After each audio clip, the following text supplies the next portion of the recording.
কুড়িগ্রামে গবাদি পশুর খুরা রোগের প্রাদুর্ভাবে দিশেহারা হয়ে পড়েছেন প্রান্তিক খামারিরা। আক্রান্ত পশুকে বাঁচাতে চিকিৎসা ও পরিচর্যায় হিমশিম খেতে হচ্ছে তাদের। এই বিষয়ে বিস্তারিত জানাতে কুড়িগ্রাম সদর উপজেলার হরিশ্বর কালোয়া গ্রাম থেকে সরাসরি যুক্ত হচ্ছেন আমাদের কুড়িগ্রাম প্রতিনিধি মনোয়ার হোসেন লিটন। লিটন, কোরবানির ঈদ আসতে খুব বেশি দিন কিন্তু নেই। এই মুহূর্তে গবাদি পশুর খুরা রোগের প্রাদুর্ভাব, এই সমস্যা সমাধানে আসলে কোনো ব্যবস্থা কি নেওয়া হচ্ছে প্রশাসনের পক্ষ থেকে, একটু জানতে চাইবো আপনার কাছ থেকে। তানিয়া, আসলে কোরবানির ঈদ আসলে খুবই কাছাকাছি চলে এসেছে।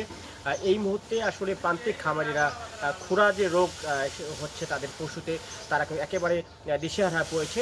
বিশেষ করে গ্রামে বড় খামারি বেশি না থাকায় প্রান্তিক যে খামারিরা আছে, অর্থাৎ এলাকা জুড়ে ছোট ছোট কিছু খামারিরা আছে, তারা নিজস্বভাবে উৎপাদন বা প্রস্তুত করে থাকে এই কোরবানিকে কেন্দ্র করে।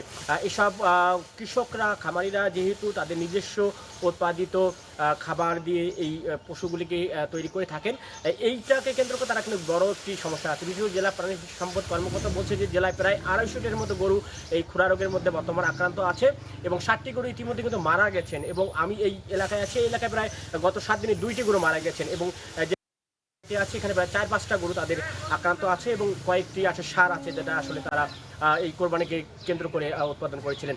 এবং এই যে আসলে প্রাণী সম্পদ বলছেন যে আসলে তারা যে চিকিৎসা দিচ্ছেন, পরামর্শ দিচ্ছেন এবং আতঙ্কিত হওয়ার পরামর্শ তিনি না দিচ্ছেন এবং যে চিকিৎসা আছে সেই চিকিৎসা অনুযায়ী চিকিৎসা করলে হয়তো এটি ভালো হবে, সেই কথাগুলি তারা বলছেন। তা নিয়েই ছিল কুড়িগ্রামে যে আসলে খুরা রোগের খবর, তার সর্বশেষ।